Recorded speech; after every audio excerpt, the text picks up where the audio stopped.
도내 연극계 전현직 대표 3명이 잇따라 성추문에 휩싸인 가운데 경찰이 이들에 대한 수사에 착수했습니다.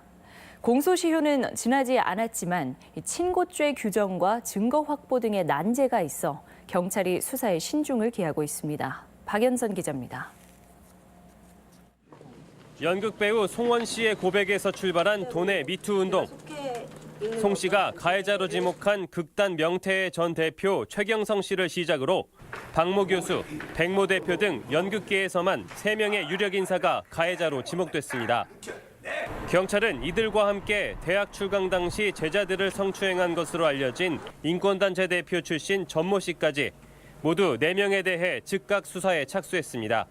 피해자들 피해 내용 이렇게 진술하도록 저희들이 요청하고 일부는 또 받기도 하고 증거 확보 단계니까. 그렇다면 이들에 대한 처벌은 가능한 걸까?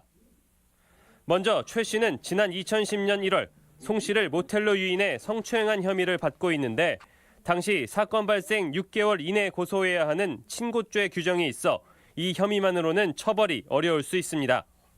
지난 2012년 연극 배우 A씨가 성폭행당했다고 지목한 또 다른 극단의 백모 대표도 비슷합니다. 성폭행 혐의가 드러나더라도 친고죄 규정이 남아있던 2013년 6월 이전이라 시기적으로 처벌이 쉽지 않습니다. 이 때문에 경찰은 이들이 상습적으로 이 같은 일들을 벌였는지에 대해 수사를 벌이고 있습니다. 현행 형법에 상습적인 범죄는 친고죄와 상관없이 형을 가중해 처벌할 수 있기 때문입니다.